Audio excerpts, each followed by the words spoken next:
In this video, I want to go over something pretty interesting. Final Fantasy 16 was recently announced, and I and many others have been memeing on the fact being like, yeah, the game was announced back at the PlayStation 5 showcase, but it probably won't be out until 2023, 2024. Hell, it might be a PlayStation 6 game. Well, its release might be coming sooner than we think, according to Jason Schreier, so we'll talk about that, and Jason Schreier always on the money. Maneater is headed to the PlayStation 5 and Xbox Series at launch, and Nier Replicant version, a bunch of numbers, launches in April over here stateside. We'll give you the exact date in a little bit. But Final Fantasy 16, I thought the trailer looked tremendous, and I saw the notion that a lot of people thought the game looked pretty far along. I thought the same. However, I go back to the Final Fantasy 7 remake gameplay trailer that happened all the way back at it was the PlayStation event. I forget what they call it. It was at December of 2015. Obviously, the game had a long development cycle until its ultimate release back earlier this year.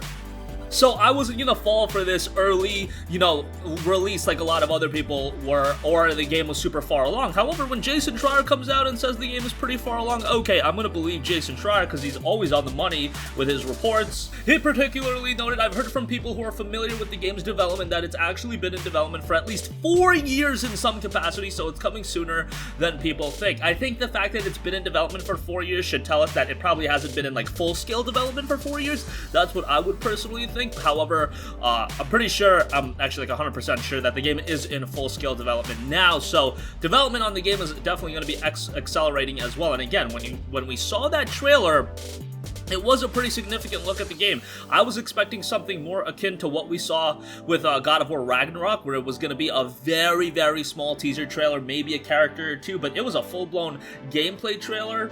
And we got a lot of information regarding that, so that's pretty cool. Hey, this is one of my most anticipated games on the PlayStation 5. I can't get me enough Final Fantasy, even though I didn't really love the the release of Final Fantasy 15. However, I love the 7 remake, so yeah, Final Fantasy sometimes can be a little hit and miss. And I really dug the vibe of the Final Fantasy 16 trailer. Some of my friends actually texted me and they were like, I don't know how to really feel about the game with the different kind of setting and the voice acting and things like that. And I'm like, yo, you're gonna like this game. It's being done by the Final Fantasy 14 team. The Final Fantasy 14 team is awesome at what they do. Final Fantasy 14 is tremendous, and the game is going to be absolutely excellent. It was a different bit of a vibe than, Final Fantasy 15, Final Fantasy 13, but, we've seen different presentations for Final Fantasy games before. I point to a Final Fantasy 12, and yes, when that game released, it got a little bit of a mixed reception, but now looking back, everybody loves Final Fantasy 12, so it's all good.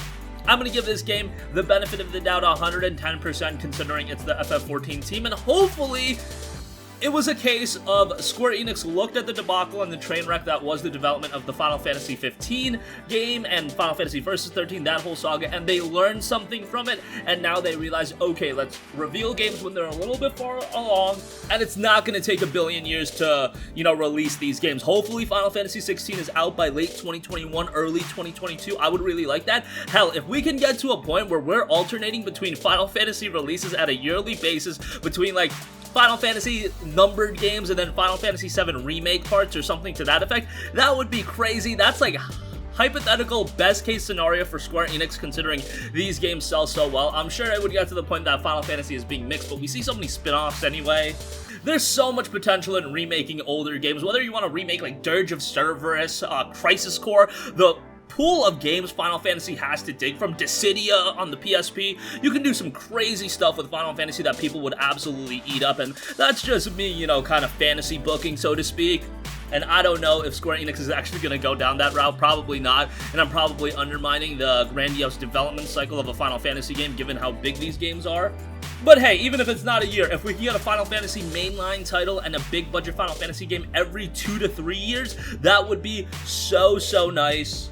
And who knows, maybe someday it will actually happen. Alright, also want to quickly Maneater is coming to PlayStation 5 and Xbox Series at launch. The game is noted ray tracing, 4K HDR resolution, 60 FPS, and new lighting effects. Maneater is a single-player, open-world action RPG. It is also noted as a shark RPG, where you are the shark. Starting as a small but shark pup, you are tasked with surviving the harsh world while eating your way up the ecosystem. Yes, it's literally a shark RPG. It's pretty cool. It's been received pretty well as well. And it was noted by Tripwire, quote, "The Tripwire team has been overwhelmed by the great reception of Maneater received since it launched earlier this year, and we can't wait for players to experience the thrill of playing as a deadly shark in all of her powerful glory on next-gen consoles. With next-gen, Maneater has never looked better, with amazing ray trace water and smooth 4K 60 FPS, but the adventures won't stop there, as fans can expect even more exciting news about the future of Maneater soon, so we'll see how that shakes out.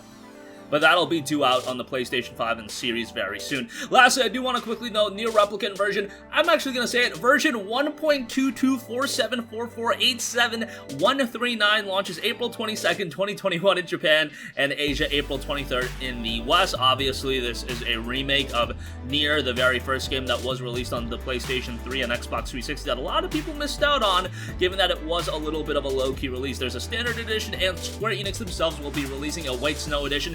Guys, if you want a collector's item, this is going to be a collector's item. If you go, and I don't even want to look at it right now, the Nier Automata collector's edition that was sold on the Square Enix store as well is going for a disgusting price. So pick it up if you are a bit of a collector. But that's going to wrap up this video. Sound off with all of your thoughts in the comment section down below. Thank you for watching, and goodbye. Hey guys, we hope you enjoyed the video, and if you did, make sure to hit the subscribe button, and if you're already subscribed, do us a favor and hit the bell icon. This way you'll be notified whenever we post a new video. That's the best way to keep up with all of our uploads, and we usually try to upload 2 videos a day. And with the bell icon hit, you'll be notified whenever we do upload a video. As always, thanks for watching.